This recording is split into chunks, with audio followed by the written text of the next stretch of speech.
트럼프 대통령이 미군의 대이란 해상 봉쇄 작전에 해적질이라는 표현을 써서 논란을 자초했습니다. 이런 미국에 맞서서 이란은 일명 모기 함대를 공개하면서 항전 의지를 불태웠습니다. 장하연 기자입니다.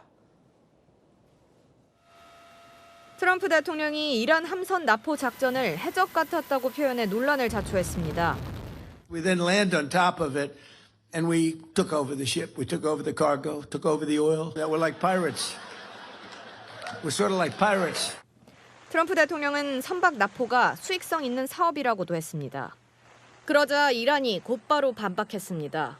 이스마일 바가이 외무부 대변인은 해적처럼 행동한다고 노골적으로 자랑했다. 이는 범죄적 행동의 결정적 인정이라며 국제사회와 유엔에 국제법 위반을 문제 삼을 것을 요구했습니다. 이란의 항전 의지도 거세집니다. 현지 시각 어제 이란 국영방송 공식 SNS에 올라온 사진입니다. 바다 위 흰 점들이 수십 개 뿌려져 있습니다. 이란 해군이 파괴됐다는 트럼프 주장에도 불구하고 이란 혁명수비대 해군 소속 고속 공격정 40척이 호르무즈 해협에서 순찰 임무를 마치고 돌아온다고 써 있습니다. 미군 공격에 대형 군함은 파괴됐지만 이른바 모기 함대는 아직 건재함을 과시한 겁니다. 국영방송은 숨겨진 영웅의 이야기도 소개했습니다. 지난달 미국이 반다르이맘 석유화학 단지를 공격했을 당시 끝까지 모니터 앞을 지킨 직원의 모습이 담긴 CCTV를 공개하며 이란 시민의 항전 의지를 강조했습니다. 채널A 뉴스 장하연입니다. 트럼프 대통령이 독일에 주둔하고 있는 미군을 당초 예고했던 5천 명보다 훨씬 더 많이 줄이겠다고 밝혔습니다. 그런데 이 미군 감축보다도 최신 미사일 배치 지연 문제가 더 큰 문제라는 분석이 나오고 있습니다. 성혜란 기자입니다. 도널드 트럼프 미국 대통령이 독일 주둔 미군 감축 규모를 더 확대하겠다고 밝혔습니다. Why is the U.S. removing troops from Germany? We're going to cut way down, and we're cutting a lot further than 5,000. Thank you very much.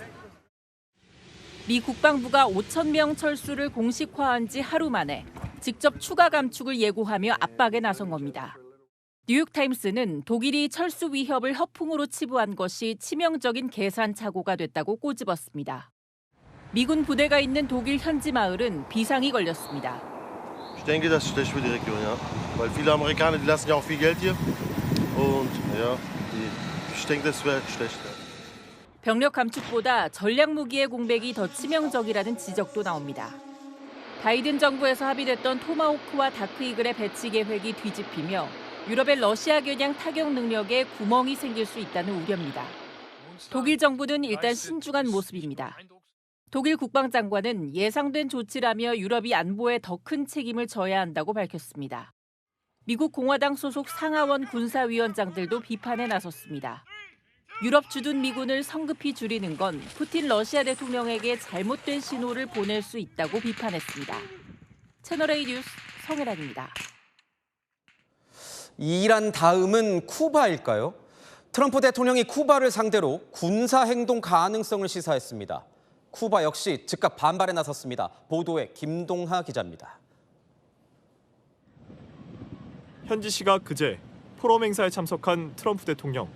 한 하원 의원의 출신을 언급하며 쿠바를 겨냥했습니다. And former Congressman Dan Mica, and he comes from originally a place called Cuba, which we will be taking over almost immediately. 호르무즈 해협 봉쇄 작전에 투입된 항공 모함까지 언급합니다. We'll have one of our big, maybe the USS Abraham Lincoln aircraft carrier, the biggest in the world, stop about 100 yards offshore, and they'll say, "Thank you very much, we give up." 당시 발언은 농담에 가깝긴 했지만 사실상 베네수엘라와 이란에 이어 미국이 쿠바까지 공격하는 것 아니냐는 추측이 나옵니다. 실제로 트럼프는 쿠바에 대한 군사작전을 끊임없이 시사해온 상황. Cuba next. Well, it depends on what your definition of military action is. 쿠바 역시 즉각 반발에 나섰습니다. Y cuando se habla de que somos una amenaza extraordinaria e inusual, ¿qué es lo extraordinario de esa amenaza? ¿Qué es lo que es inusual en esa amenaza cuando Cuba es un país de paz? 외무장관 역시 쿠바의 문제를 미국과 논의하진 않을 것이라며 제재에 대해 유엔 조약 위반이라고 강조했습니다. 채널A 뉴스 김동아입니다. 예, 트럼프 미국 대통령이 독일 주둔 미군, 주독 미군을 기존 발표보다 더 큰 규모로 감축할 거라고 예고했습니다. 준비한 영상 함께 보시죠. In Germany, I mean, he's doing a terrible job. But I said, would you like to have a nuclear weapon in the hands of Iran? He said, no, I don't. I said, well, then I guess I'm right. He didn't have any answer to that. Why is the U.S. removing troops from Germany? We're going to cut way down, and we're cutting a lot further than 5,000. 예, 지금 전 세계 미군은요, 일본의 주1 미군이 제일 많습니다. 5만 5천 명이고요. 그 다음에 많은 곳이 독일입니다. 3만 6천 명 정도가 상주하고 있고요. 그리고 3위가 대한민국입니다. 2만 8,500명이 주한 미군으로 주둔하고 있습니다. 여기에서 일본과 한국은 말이 아직은 없습니다만 독일에서 한 5천 명 그 이상을 빼내갈 수 있다라고 트럼프 대통령이 얘기했습니다.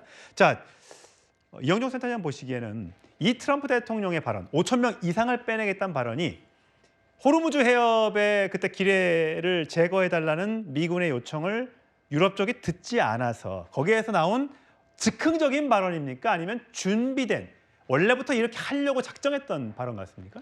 트럼프 대통령 입장에서는 뭐 뒤끝을 발휘한다 이렇게도 볼 수 있는데 사실 유럽 주둔 미군의 효용성이나 이런 우선순위, 전략적인 우선순위가 조금 바뀌는 느낌은 있습니다.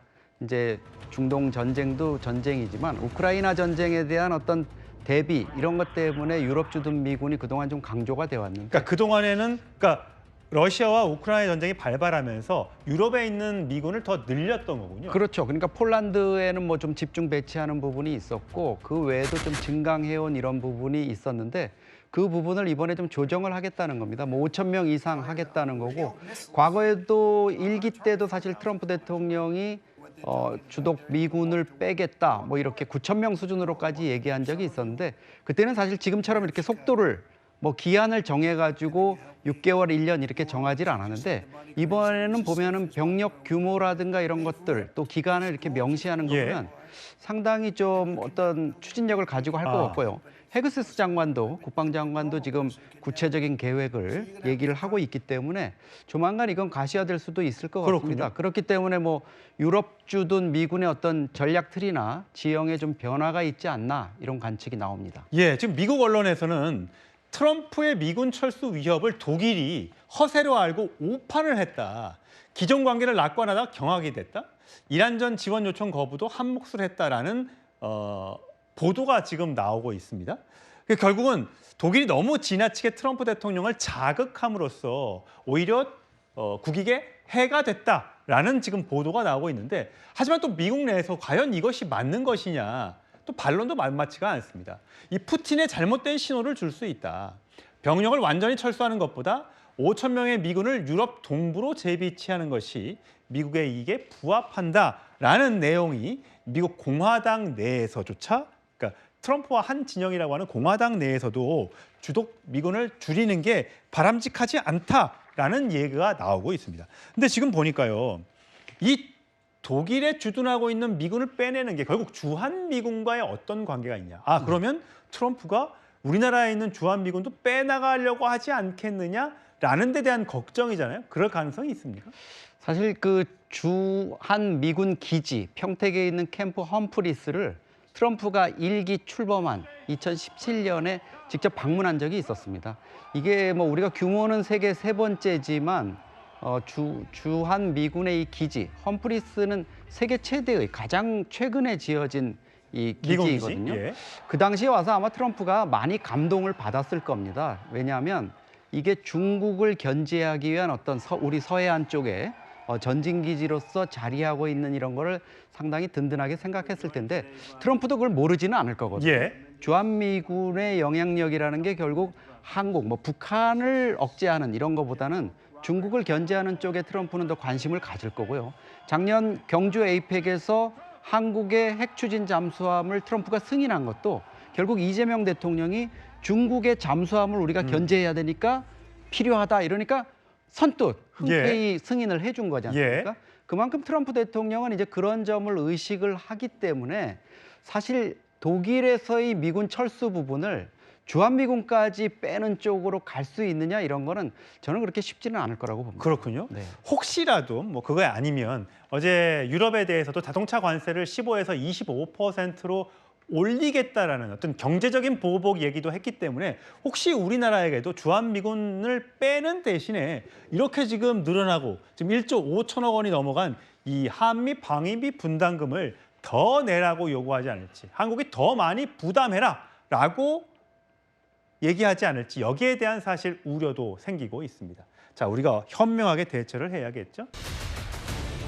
예, 트럼프 대통령 지금 미국이 호르무즈 해역을 역봉쇄하고 있죠. 그러면서 지금 이란의 경제 숨통을 끊어놓고 있는데, 이거와 관련해서 트럼프 대통령이 미군이 해적이다 이렇게 말을 했습니다. 뜻밖의 단어죠. 한번 들어보시죠. We took over the ship, we took over the cargo, took over the oil. It's a very profitable business. Who would have thought we were doing that? We're like pirates. 예, 트럼프 대통령이 해적이라는 얘기를 했는데 해적은 나쁜 거잖아요. 그렇죠. 이란이 사실 호르무즈 해협에다 톨게이트를 세워가지고 좀 해적지를 소규모로 하고 있었는데 미국이라는 정말 이 기업형 해적이 나타나가지고 뭐 하는 이런 모양새로 우리가 좀 받아들였는데 트럼프가 직접 자기가 입으로 커밍아웃을 한 이런 상황입니다. 아니 그렇게 말할 사실 소말리아, 안 그래도 소말리아 해적이 지금 뭐 유조선을 납포했다는 얘기도 그렇죠. 들리는데 사실 이게 나쁜 얘기인데 트럼프가 이 얘기를 할 때 또 현장에 있던 그 트럼프 지지층들은 또 환호를 했대요. 그러니까 트럼프의 어떤 미국 국익을 최우선시하는 뭐 해적 같은 일을 해서라도 뭔가 미국의 이익을 취하는 이런 부분에 대해서 또 지지자들은 환호를 하고 있는데 사실 이게 좀 우리 입장에서 보면은 어처구니 없는 일이다 이렇게 또 볼 수 있습니다.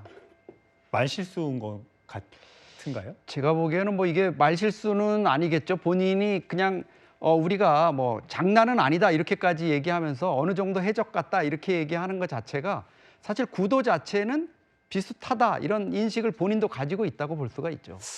예. 당연히 지금 이란 쪽에서는 난리가 났습니다. 이거 유엔에서 본인들이 자기 입으로 해적이라고 했으니까 이거 제재해야 된다라고 당장 말이 나오고 있습니다. 송영훈 대변인, 혹시 보셨어요? 이란 측에서 만든 조롱 영상? 제가 그 영상을 직접 보진 못했어요. 화면을 보여드릴게요. 네. 슈퍼마리오를 형상화한 겁니다. 이렇게 펄짝펄짝 저렇게 넘어가는 트럼프 대통령의 모습을 저런 밈으로 지금 조롱하고 있어요. 기름통을 저렇게 넘고 있는 거예요. 저런 것도 이제 국제적인 심리전의 일환이겠습니다만 우리가 한 걸음 더 들어가서 보면은 사실 트럼프 2기 행정부의 특징은 트럼프 대통령의 발언이나 백악관의 어떤 공식적인 메시지나 국무부의 메시지를 통해서 미국 특유의 소프트 파워에 긍정적인 영향을 미친다고 보기 어려운 내용들이 계속 나오고 있다는 점입니다. 그런 점을 생각해 봤을 때 앞으로 아마 미국의 과제는 트럼프 2기 행정부 이후에 Make America Great Again이 아니라 America Again이 될 가능성이 있다, 저는 그렇게 보여요. 그러니까 예. 미국이 미국다운 모습을 회복하는 것이 앞으로의 그 미국 조야가 공통적으로 생각하는 과제가 될 수 있고, 앞서 저희가 주한미군 이야기 나왔습니다만은 그런 것에 대해서 우리가 조금이라도 불안감을 느낀다면 미국이 미국다워지려면 어떻게 해야 되는가에 대해서 한국이 접근해 나갈 때 예. 저는 그 부분에서 답을 찾을 수 있을 거라는 생각을 해요. 저 밈은 트럼프 대통령이 기름통을 먹으면서 점점 형상이 커지는 그런 모습을, 우리 이란 기름을 먹으면서 커지고 있다, 이런 걸 조롱한 것 같습니다. 자, 트럼프 대통령 다음 목표가 쿠바일까요? 관련된 발언을 했습니다. 들어보시죠. Cuba, which we will be taking over almost immediately. On the way back from what we'll do, on the way back from Iran, we'll have one of our big, maybe the USS Abraham Lincoln aircraft carrier, the biggest in the world. We'll have that come in, stop about 100 yards offshore, and they'll say, "Thank you very much, we give up." 자, 베네수엘라, 이란에 이어 다음 쿠바입니까? 이란에 비하면 쿠바는 식은 죽 먹기라고 생각할 수 있을 겁니다. 베네수엘라에서 이미 전격 체포 작전을 했기 때문에 쿠바가 지금 많이 어렵지 않습니까? 베네수엘라 원유 공급을 중단하고 이러면서 어려워졌고 거의 암흑천지가 됐다, 이런 상황이기 때문에 트럼프가 지금 갈 길이 바쁘죠. 뭐 캐나다, 그린란드 여기 다 지금 손을 보겠다고 이미 얘기를 했기 때문에 사실 뭐 쿠바가 다음 순서다. 그 또 뭐 이란 이 전쟁과 무관하게 병행해서도 그걸 할 수 있다, 이런 얘기가 나오고 있습니다. 예. 전쟁이 좀 빨리 좀 끝났으면 좋겠습니다.